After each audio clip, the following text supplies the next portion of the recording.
À l'ordre du jour ce soir, Kurdes, quelle réaction et quelles sanctions? Depuis une semaine maintenant, l'offensive turque s'intensifie dans le nord de la Syrie sans provoquer de réaction ni de sanctions internationales très conséquentes. C'est du moins l'impression qu'on en a. La situation en Syrie est-elle si complexe qu'elle ne puisse donner lieu à des réactions et condamnations autres que morales? Est-ce parce que ce type de sanctions, économiques en particulier, sont efficaces? Le temps du débat réunit ce soir 4 analystes de cette situation géopolitique. Denise Hunal est spécialiste d'économie internationale et rédactrice en chef de la collection Panorama du CEPI. Boris Jam est professeur à l'université de Montpellier, historien des Kurdes, co-auteur de Les Kurdes en 100 questions avec Jordi Tegel. Il sera en direct avec nous des studios de Radio France, France Bleu Héros à Montpellier. Nous les remercions de l'accueillir. Ali Laïdi est également avec nous en studio à Paris. Il est docteur en sciences politiques à l'école de pensée sur la guerre économique et auteur du Droit, nouvelle arme de guerre économique chez Actes Sud, paru cette année. Et Marc Pierrini complète le quatuor. Il est ancien ambassadeur de l'Union européenne en Turquie et chercheur à Carnegie Europe à Bruxelles. La Turquie, avec l'opération Printemps de la Paix, a franchi une étape importante. Nous sommes déterminés à mener nos opérations jusqu'au bout sans tenir compte des menaces et des pressions.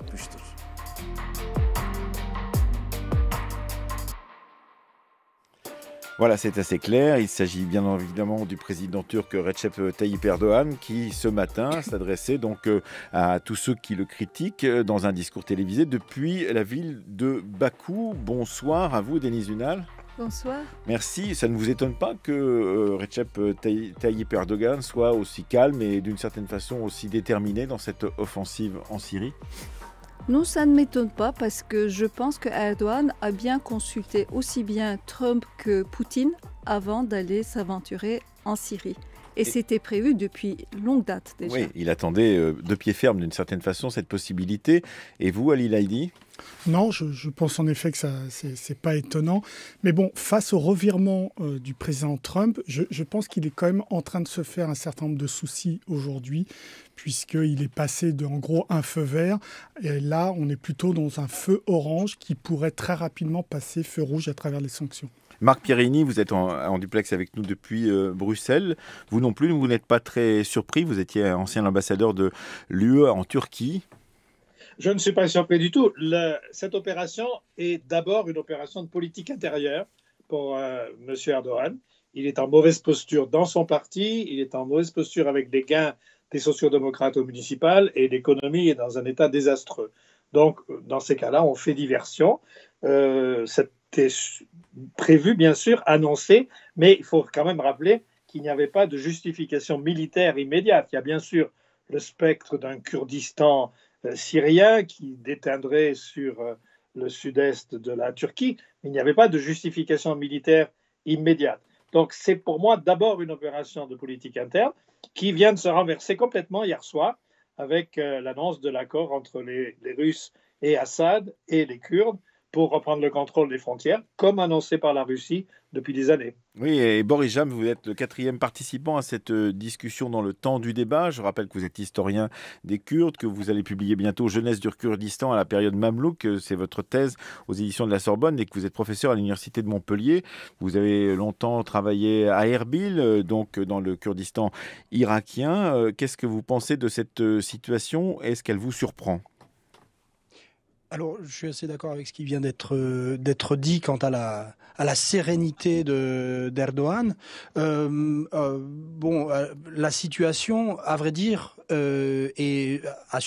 a surpris plus d'un, dont moi. Je ne pensais pas que l'opération puisse se dérouler, qu'elle puisse aller aussi loin en intensité et également en violence. La sérénité d'Erdogan, on peut la mettre aussi sur le compte du fait que les protagonistes adverses sont tenus finalement par le grand joueur d'échiquier Poutine, qui est également de l'autre côté. Donc on est dans un jeu, pas de dupe, mais on est dans un jeu où finalement pour Erdogan, tout cela se négociera pour une sortie. Et vous avez donc été un peu surpris tout de même de la violence et de la rapidité de cette offensive turque dans le nord de la Syrie, Boris Jam. Mais est-ce que la réaction justement de ces Kurdes qui passent une alliance avec Damas vous a surpris également ? Elle ne m'a pas surprise parce que elle était sous-jacente, c'est-à-dire que les Kurdes, c'est-à-dire une organisation en particulier qui s'appelle le PYD, le PYD, s'est ménagé un certain nombre également de portes de sortie ou en tout cas d'assurance. Donc les canaux avec le régime étaient déjà là. Seuls les canaux évidemment de communication avec le grand ennemi que représente la Turquie n'étaient pas présents. Mais il n'y avait pas qu'un face-à-face kurdo-américain dans cette histoire-là. Oui, c'est-à-dire qu'il y avait la possibilité effectivement d'avoir une alliance de revers avec Damas au cas où ça tournerait mal. Denis Zunal, vous nous dites tout compte fait, tout cela était un peu préparé, c'était déjà prêt depuis un certain temps ce type de plan, parce qu'il y avait cette possibilité pour le président Erdogan d'aller voir du côté des États-Unis, comme il l'a fait, mais également du côté de la Russie. Oui, de toute façon, quand même, je suis un peu étonnée par rapport à ce qu'est dit M. Pierini, mais parce que quand même, depuis maintenant, ça fait 6 mois que les Turcs sont en pourparlers, ministre de défense par ministre de défense, armée par armée, pour gérer les affaires au nord de la Syrie ensemble. Et ça n'a pas marché. Et Erdogan a dit plusieurs fois que ça ne lui convenait pas. Après, Poutine, c'est le grand réorganisateur quand même de la région. Depuis le vide laissé par les États-Unis, la seule puissance qui arrive à organiser un peu la région, c'est Poutine. Et les Turcs, sans avoir son accord, ne pouvaient jamais y aller. Ce qu'on voit en arrière-plan actuellement, et ça depuis maintenant plusieurs mois, Poutine est vraiment en train de préparer le terrain pour une poignée de main entre Erdogan et Assad. Et ça, on le savait avant que l'opération commence. Marc Pierini. Oui, alors, la posture des États-Unis, il faut bien s'habituer à cette diplomatie du yo-yo. Monsieur Trump dit une chose un dimanche et l'administration dit le contraire le lendemain. Et puis le Congrès revient sur ces questions-là sur le lendemain, etc. C'est ce à quoi l'Europe tout entière est confrontée. Premier président américain hostile à l'Europe en 70 ans. Et la Turquie est en train de découvrir cette réalité. Pas tout à fait de la découvrir, parce qu'elle a essayé de jouer de la dichotomie entre le président et l'administration. Et ça n'a pas vraiment marché. C'est pour ça que les discussions sur la zone de sécurité ont duré si longtemps. Mais il faut ramener les choses à l'essentiel. La déclaration de M. Erdogan à l'Assemblée générale des Nations unies il y a 3 semaines, c'était « on va prendre une zone de 300 km de long sur 30 km de profondeur ». En réalité, l'attaque a été conduite sur 2 corridors, Tel Abyad et Ras El Ain, et à un seul endroit, on est arrivé à 30 km de profondeur. C'est donc beaucoup plus difficile qu'il n'y paraissait, et presque immédiatement, on voit les Kurdes lâchés par les États-Unis se tourner vers la Russie, et la Russie faciliter l'entrée des troupes russes. Donc, le piège se referme sur tout le monde, c'est-à-dire sur Erdogan et sur Trump en même temps. Et c'est ça la grande nouveauté. Vous avez un joueur d'échecs face à un président américain erratique et imprévisible, bien sûr, et un président turc qui est obsédé par son problème de politique intérieure. Donc, ça ne peut pas marcher, naturellement. Denis Zunal n'est pas d'accord avec vous. Alors voilà, par rapport au problème de politique intérieure, je crois qu'on n'a pas tout à fait la même analyse. Je suis d'accord que Erdogan a un grand problème de politique intérieure, ayant quand même eu une forme d'échec en perdant les grandes villes lors des dernières municipales. Mais il a aussi vu, grâce à ces élections, qu'il a un problème de réfugiés syriens très très fort. Et là où peut-être les intérêts de Erdogan convergent peut-être à terme avec les intérêts de Assad, d'où une poignée de main possible, Erdogan veut vraiment caser peut-être que ce ne sera pas possible. Mais une bonne partie des réfugiés syriens, c'est-à-dire quand même, on a près de 4 millions de réfugiés en Turquie, et avec une opinion publique complètement négative, aussi bien que les Occidentaux maintenant, un rejet vis-à-vis des Syriens, et le rejet principalement est logé dans son propre parti. Ses propres militants n'en veulent pas. Donc, cette guerre, effectivement, ça peut être des questions de politique interne, mais c'est une politique interne liée à la Syrie aussi. Et Erdogan aimerait bien que ces réfugiés rentrent chez eux. Marc Pierini, brièvement, puis je donne la parole ensuite à Ali Laïdi et à Boris James. Pas tout à fait d'accord là-dessus, parce que les 7 villes perdues par l'AKP dans les élections municipales, elles ont été perdues d'abord à cause de la situation économique et ensuite à cause du ras-le-bol sur la disparition de l'état de droit. Bien sûr, il y a le fait qu'il y a 3 600 000 réfugiés syriens, mais le plan présenté aux Nations Unies et ces fantasmagoriques dessins virtuels préparés par l'équivalent de l'office turc des HLM, le TOKİ, qui montre des villages super équipés avec terrain de foot, centres culturels et mosquées. Tout ça, c'est de la fantaisie, parce qu'on ne peut pas, de l'extérieur, décider qu'on va redistribuer 1 million de personnes en évacuant un autre million de personnes. Et il y a des traditions ethniques, tribales, des problèmes d'agriculture, des problèmes d'eau. Tout ceci ne tombe pas du ciel et certainement pas sous le couvert d'une opération militaire. Donc, ce plan de réallocation... Vous voulez dire que réallouer des espaces, justement dans le nord de la Syrie, à ceux qui ont quitté la Syrie mais qui ne sont pas de ces régions-là, par exemple, vous apparaît totalement irrationnel, c'est cela, Marc Pierini ? C'est infaisable sans garantie internationale, sans garantie de sécurité. Qui va rentrer volontairement dans une zone de guerre et s'installer sur des terres d'une ethnie qui lui est opposée depuis des centaines d'années? Ça ne fait pas de sens. Donc, une bonne partie de ces gens vient de là-bas. Une très grande partie de la ville de Idlib. Mais j'ai travaillé en économie, je conçois bien, mais sur ces réfugiés, sur les statistiques et sur leur origine. Et moi, je pense qu'ils ne voudraient pas y aller parce qu'ils sont installés maintenant en Turquie et puis c'est leur lieu de... Mais sinon, il n'y a pas de raison ethnique pour qu'ils n'y retournent pas. Alors, on arrête cette discussion, si vous voulez bien, Marc Pierini et Denis Zunal, pour avancer avec nos 2 autres invités. Ali Laïdi, il y a cette dimension, évidemment, des sanctions économiques. Vous avez beaucoup travaillé, vous, en tant que spécialiste de la guerre économique, sur ces sanctions économiques. Et vous dites, de toute façon, on pourrait bien tenter de les mettre en œuvre, des sanctions économiques vis-à-vis de la Turquie, mais ça n'a pas l'efficacité que chacun d'entre nous peut imaginer. Oui, non, mais l'ensemble des travaux universitaires sur les sanctions montrent en gros que ça ne marche pas. À part le fait de stigmatiser un pays. Si on reprend les dernières sanctions des 20 dernières années, la Corée du Nord, le Cuba, le Soudan, l'Iran, l'Irak, ça n'a pas fonctionné. De 90 à 2003, il a fallu une guerre pour renverser le régime. Donc de manière générale, ça ne fonctionne pas, mais ça permet en effet, en ce qui concerne l'administration Trump, de pointer le doigt vers Ankara en disant que vous serez sanctionné si vous n'obéissez pas en gros à l'arrêt de l'invasion de la partie nord de la Syrie.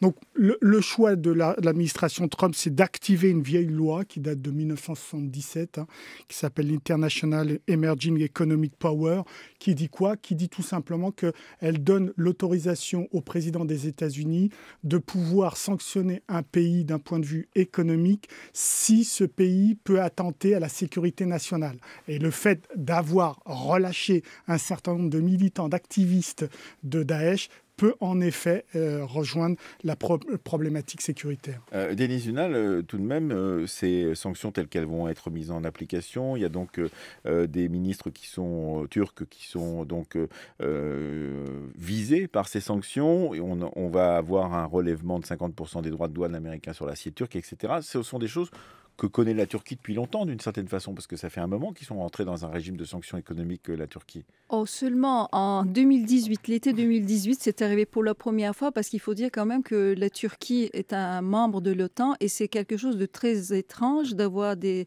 sanctions de cette sorte au sein même de l'OTAN. Mais la Turquie, effectivement, l'année dernière déjà donc, a eu ce type de sanctions, mais ce sont des sanctions complètement symboliques, c'est pour du beurre. Parce que ces ministres-là n'ont déjà pas d'avoir à geler. On dit qu'on va geler les avoirs de ces ministres. Oui, mais c'est en gros, quand je fais ça, c'est quelque chose, puisqu'on est entre alliés, c'est quelque chose d'énorme. C'est ça qu'il essaie de dire. Et deuxièmement, en ce qui concerne l'acier, ça avait été déjà frappé et que c'était revenu en arrière. Là, on revient. Ça veut dire qu'il y a déjà eu des sanctions sur l'acier qui ont été relevées ensuite et elles reviennent à nouveau. Voilà, mais ce que Trump fait, c'est il ne donne pas un signal vraiment à Erdogan, parce que les Turcs et les marchés ont tout de suite dit « Ah ben non, ce n'est pas des bonnes sanctions, c'est bon, il n'y a aucun problème ». Ce qu'il fait, il montre au Congrès que quand le Congrès et le Sénat vont être d'accord sur une série de sanctions dans le cadre des sanctions CAATSA, il y a une quinzaine de rubriques. Qu'est-ce qu'on appelle les sanctions CAATSA? Alors, c'est un peu comme on vient de dire, c'est si on est un peu en intelligence avec les ennemis des États-Unis, en l'occurrence 3 pays, la Russie, la Corée du Nord et l'Iran, eh ben, les États-Unis se réservent de donner des sanctions. Et alors, juste pour terminer ma phrase, Trump montre au Congrès que parmi la liste de sanctions qu'ils vont proposer, il va prendre les plus inoffensifs vis-à-vis de la Turquie. Alors, on a 2 éléments très brefs du secrétaire d'État au Trésor, Steven Mnuchin, voilà, c'est ça, et Lindsey Graham, le sénateur républicain, qui ne sont pas d'accord sur les sanctions à appliquer. Ces sanctions vont sévèrement toucher l'économie turque et nous pouvons encore les augmenter. Nous allons envoyer un signal à la Turquie, un signal très clair aux yeux d'Erdogan et du monde, et nous allons détruire son économie jusqu'à ce qu'il mette fin à ce bain de sang. Ça vous fait rire, Ali Laïdi? Oui, mais le président Trump avait utilisé la même expression, détruire l'économie iranienne. Alors, ce qui est intéressant, c'est que pour l'instant, donc les 50% de hausse sur l'acier, le fait que 3 ministres soient visés, leur avoir, etc., c'est des décisions qui sont prises par le département du commerce en relation avec les départements d'État. Mais l'ordre qu'a donné, le décret qu'a pris lundi le président Trump permet d'aller beaucoup plus loin sans repasser par la Maison-Blanche. Donc en gros, quand vous lisez ce décret-là, ils vont pouvoir aller beaucoup plus loin s'ils s'entendent entre le département d'État et donc le département du Trésor. Donc ça peut aller beaucoup, beaucoup plus loin. Marc Pierini et puis Boris Jamme ensuite. Alors, il faut quand même revenir à la situation réelle. Tout d'abord, la Turquie est presque parfaitement isolée. Il y a une condamnation de la Chine, une condamnation de l'Union européenne, une condamnation de la Ligue arabe et une forte désapprobation très explicite de la Russie. Donc, du point de vue diplomatique, ce n'est pas franchement un succès. Ensuite, la véritable sanction, elle est dans les marchés financiers et dans l'investissement, parce que la Turquie dépend totalement du monde occidental pour l'investissement et pour les flux financiers à court terme. Qu'est-ce que vous voyez? Vous voyez que la livre a chuté et vous voyez surtout que ce matin, Volkswagen a décidé de reporter à plus tard un investissement de 1,3 milliard d'euros pour une nouvelle usine à Manisa. Ça, ce sont les vraies sanctions. Le reste, bien entendu, les livraisons d'armes européennes, ça compte pas beaucoup. Il n'y a rien qui serve dans cette campagne militaire. Et les sanctions sur des ministres, ça, c'est négligé par avance. Donc ça ne va pas aider beaucoup. Ce qui est en train de se passer, c'est que la conjonction entre la destruction de l'état de droit par le président turc, la mise au pas de la justice, l'annihilation de la presse et les intimidations sur la société civile, ajouté à cette campagne militaire, ça fait que la Turquie, tout d'un coup, a une très mauvaise image qui se répercute sur les investisseurs étrangers. Boris Jamme. Oui, alors effectivement, ce qui me frappe, c'est que pour le moment, les opérations ne sont pas terminées. On se demande à quoi ces sanctions vont servir, parce qu'elles ne serviront pas à stopper l'opération, c'est clair. Le jeu va se poursuivre et bon, alors sur la question des réfugiés, où on sourit quand même, il est évidemment très peu probable que des réfugiés soient réinstallés dans une zone qui pourrait être encore dans une situation de tension dans les prochains mois. Voilà, donc on est encore dans le flou, mais en tout cas les sanctions qui sont prises ne semblent pas avoir pour vocation de stopper l'opération. Sinon, on aurait des vrais mouvements de troupes par ailleurs. Et ce qui me frappe aussi, c'est que ce que je constate, c'est que finalement aujourd'hui, les armées de métier ne se confrontent plus, et on est dans des formes d'évitement et dans de la négociation permanente. Et dans cette situation, seuls les yépégués ne sont pas une armée de métier. Ces groupes, effectivement, qui sont visés peut-être au-delà, effectivement, de l'entrée dans le territoire syrien, ces groupes qui sont visés par l'offensive turque dans le nord de la Syrie. Denis Zunal, vous pensez, vous, qu'il y a peut-être autre chose autour de ces questions d'insertion, d'arrivée et d'invasion du nord de la Syrie par les troupes turques, qu'il y a une grande recomposition géopolitique qui est à l'œuvre maintenant. Il faut rappeler effectivement, et vous l'avez dit, que la Turquie est membre de l'OTAN, mais qu'elle vient de se doter d'un système antimissile d'origine russe, j'allais dire soviétique, j'allais me tromper évidemment, d'origine russe, et que ce système de S-400, effectivement, est un coin dans un allié qui protégeait théoriquement pour l'OTAN tout le sud du territoire de l'OTAN, le sud-est du territoire de l'OTAN. Oui, je pense qu'en arrière-plan, quand on regarde, il y a une grande recomposition des alliances entre... on est un peu à la fin d'un monde et là, on est, dans le cas de la Turquie, on est aussi bien à la périphérie de l'Europe qu'à la périphérie de l'Asie. Là, vraiment, on est dans la tectonique des plaques et la Turquie est vraiment entre les deux. Et elle avait jusqu'à présent très peu de coopération quand même avec, donc depuis la Seconde Guerre mondiale, avec les puissances eurasiatiques. C'est-à-dire la Russie et la Chine.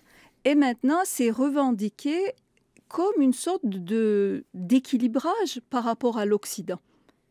La Turquie est en train de se redistribuer ses cartes.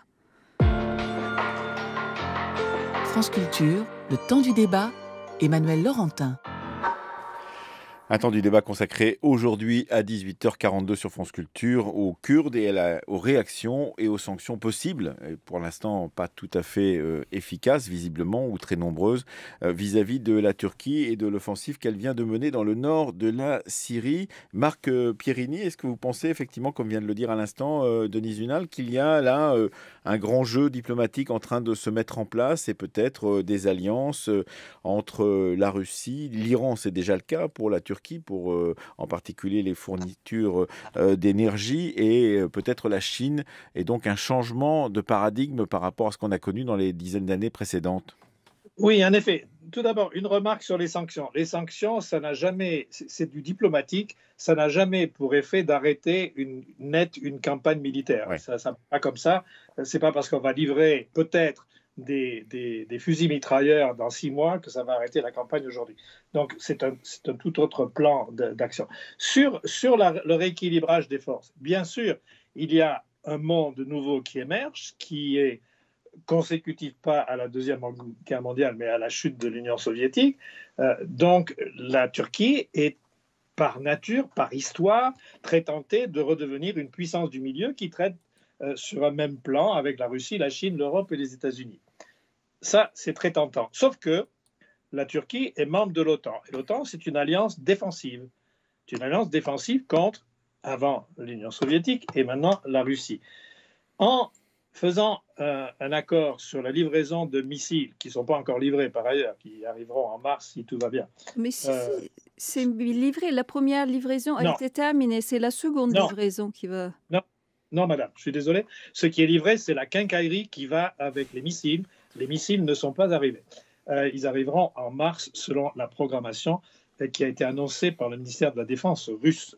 Ce qui est arrivé, ce sont les radars d'acquisition, les radars de guidage, le centre de commandement et les rampes de lancement. Alors, si cela devient opérationnel en mars ou avril, comme ça a été annoncé par la Turquie et par la Russie, alors vous avez la Turquie qui se prête à un jeu russe de démantèlement de l'architecture de défense antimissile de l'OTAN.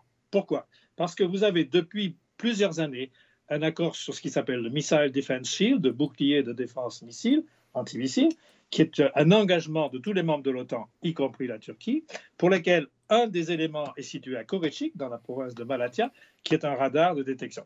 Une fois le système russe en place, tout ceci n'a plus aucun sens, parce que les Russes vont pouvoir lire à la fois les performances des avions F-16 et des hélicoptères Apache de l'armée turque, mais aussi le système de défense antimissile de l'OTAN. Donc c'est un véritable changement tout de même.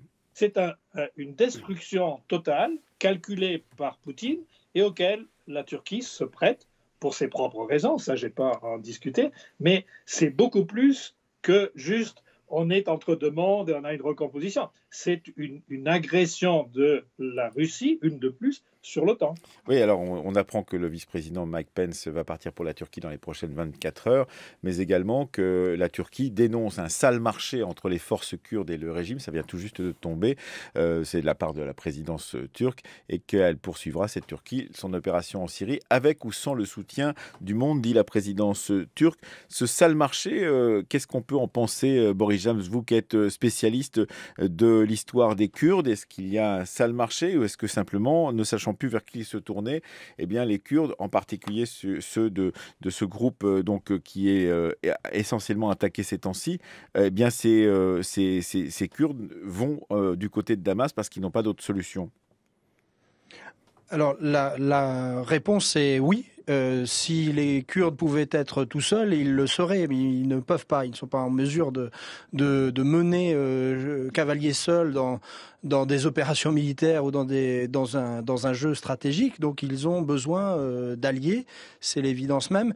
Et ce qui est alors la rhétorique qui décrit comme sale ou propre des alliances, évidemment ne peut pas nous appartenir.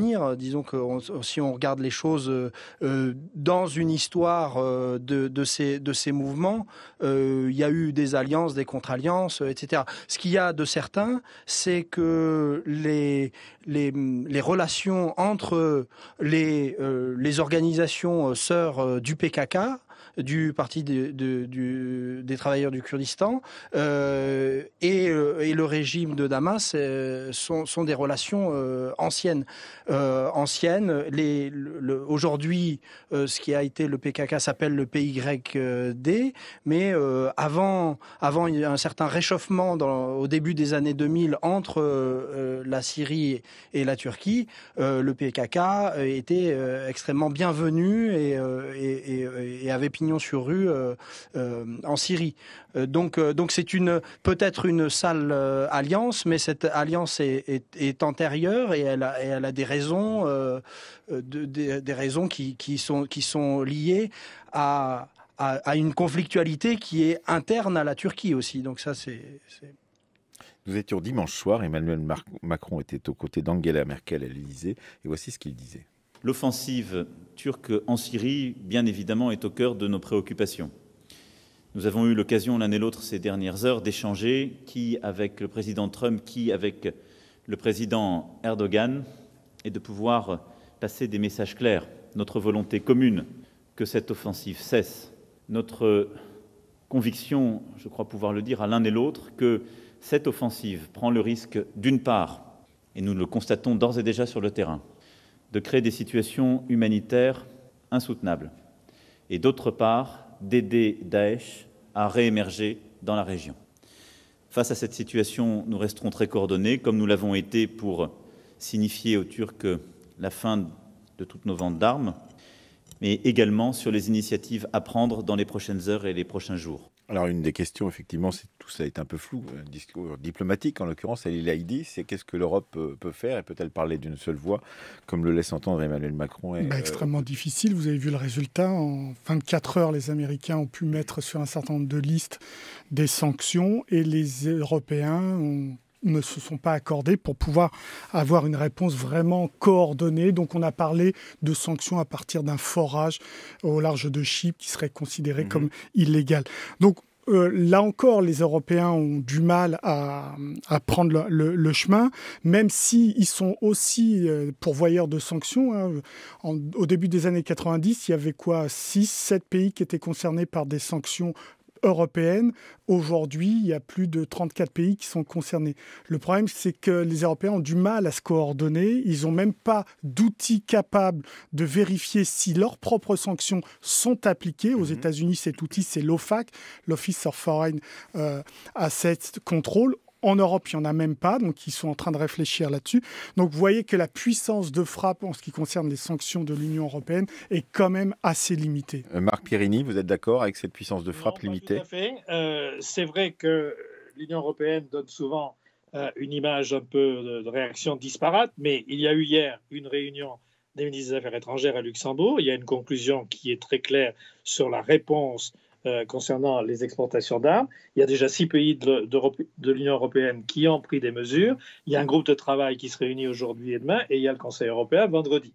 Donc, il se passe des choses. Ceci étant, encore une fois, les sanctions concernant les exportations d'armes, c'est du plus symbolique que réel. Ce qui compte maintenant, c'est le contrôle des djihadistes qui sont dans différents camps, les uns en bordure de la zone d'intervention turque, les autres dans le triangle qui est au sud de l'autoroute M4 et jusqu'à l'Euphrate et à la frontière irakienne. Reste à savoir maintenant comment on va contrôler ces djihadistes pour le cas où les Kurdes syriens, donc les YPG, laisseraient ces camps à l'abandon. Et c'est là tout le sens de la visite de M. Le Drian demain en Irak. C'est aussi tout le sens de la conclusion hier à Luxembourg qui appelle à réunir au niveau ministériel la coalition anti-Daesh. Alors je vous dis qu'un responsable américain vient de dire à l'instant même qu'il n'y avait pas d'évasion entre guillemets majeure de détenus de l'EI à ce stade. Enfin, ça ne veut pas dire qu'effectivement il n'y en aura pas demain. Espérons, mais si vous voulez, le premier danger pour l'Europe de cette incursion turque, c'est un danger de sécurité nationale, c'est le risque, quelle que soit la réalité depuis avant-hier, le risque que des dizaines ou des centaines de djihadistes soient délibérément ou accidentellement libérés. Il ne faut pas oublier que les attentats de novembre 2015 en France et bien d'autres ont été commandés par l'État islamique depuis Raqqa. Denis Zunal, sur cette question des sanctions, vous avez beaucoup réfléchi en tant que spécialiste d'économie internationale à ces questions-là, et vous dites de toute façon, il y a quand même une très grande intégration de la Turquie à l'économie européenne depuis longtemps maintenant. Elle est très intégrée, et donc ça va être difficile de dénouer les fils, dites-vous. Oui, c'est pour ça que c'est un souci d'imposer des sanctions économiques à la Turquie pour les Européens. La Turquie fait partie donc du marché unique en ce qui concerne les produits industriels, mais aussi la Turquie emprunte, quand elle emprunte, majoritairement à l'Europe, aux banques européennes. À les banques européennes. Et quand il y a eu justement une crise de change en été 2018, on s'est tout de suite inquiété par 5 banques européennes qui avaient prêté à la Turquie, aux entreprises privées turques, et en particulier BNP Paribas, par exemple. Alors, dans ces conditions, c'est quand même assez difficile d'essayer de faire du mal économiquement à un pays qui est très encadré dans la production européenne. Ali Laïdi. Oui, mais c'est justement le risque pour les Européens, c'est qu'il y ait une montée en charge de ces sanctions. Encore une fois, le texte de lundi du président américain le permet. Et si le département d'État, avec le département du commerce, décide d'augmenter le périmètre des entreprises turques, des banques turques sanctionnées, alors il sera extrêmement difficile de la part des banques et des entreprises européennes à faire du business avec ces entreprises-là turques. Et croyez-moi, dans tout ce qui se passe depuis les fameuses sanctions, l'extraterritorialité du droit américain, on assiste en Europe à une surcompliance, c'est-à-dire la conformité, c'est-à-dire que les banques, les entreprises préfèrent anticiper d'éventuelles sanctions américaines plutôt que de prendre le risque. Il faut rappeler effectivement que les Américains peuvent intervenir dans des cas de négoce, en particulier avec des pays qui sont considérés comme des pays ennemis des États-Unis, justement, peuvent intervenir sur toute transaction qui serait par exemple menée en dollars. En dollars ou transaction qui passerait par un serveur américain basé aux États-Unis, etc. Swift, par exemple. Voilà. Oui. J'en conviens. Je trouve que économiquement, les États-Unis, contrairement à l'Europe, peuvent faire beaucoup de mal à l'économie turque. En plus, elle n'en serait pas impactée comme l'Europe serait impactée. Ouais. Elle peut faire d'autant plus mal par deux biais. Déjà, la Turquie attend que l'une de ses banques publiques soit sanctionnée comme BNP parce qu'il y a eu contournement de l'embargo iranien, mais les États-Unis ne l'ont pas encore appliqué. Je crois que ce n'est pas innocent. Deuxièmement, dans ces sanctions CAATSA, ils peuvent tout à fait faire pression pour qu'on ne prête pas de l'argent à la Turquie qui a besoin de financement extérieur. Ils peuvent le faire. Mais eux, ils sont quand même embêtés par des côtés géopolitiques parce que la Turquie retourne de plus en plus et vers la Russie et vers la Chine et d'une manière assez coordonnée. Et ça, c'est un problème, justement. Perdre cet allié turc, parce qu'on parle toujours pour les Kurdes, à juste raison, comme l'allié. Mais l'allié stratégique d'importance dans la région, pour la défense, c'était vis-à-vis de la Russie, mais c'était la Turquie. Et maintenant, c'est un allié aussi pour retenir les terroristes aussi, parce que la Turquie est dans des programmes de coopération vis-à-vis des terroristes. Et aussi, on a des problèmes de réfugiés. Oui, et de votre côté, Marc Pierini, puis très brièvement, Marc Pierini, on arrive au terme de l'émission, et Boris Jam pour conclure. Oui, je crois que ce que vient de dire Mme Lulan est intéressant. C'est vrai que l'allié stratégique, c'était, à l'imparfait, la Turquie par rapport à la Russie. Si les missiles sont effectivement mis en place, ça ne le sera plus.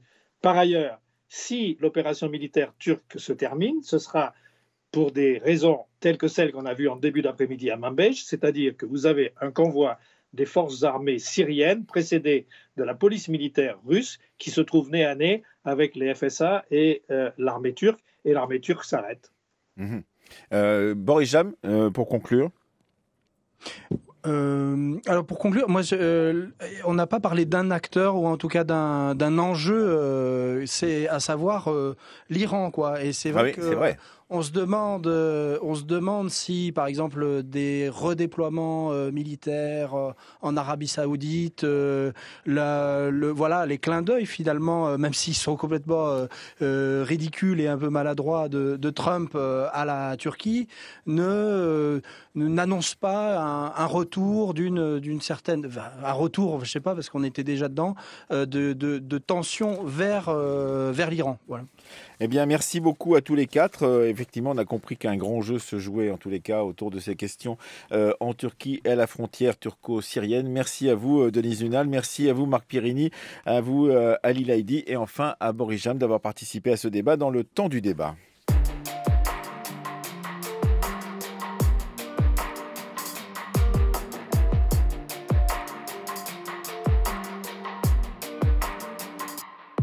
C'était le temps du débat. Chloé Cambrelin, Rémi Baye, Fanny Richer, Hugo Boursier et Louise André. À la vidéo aujourd'hui, Jordan Fuentes. À la technique, Jean-Guilain Meige. Et à la réalisation, Émilie Vallin.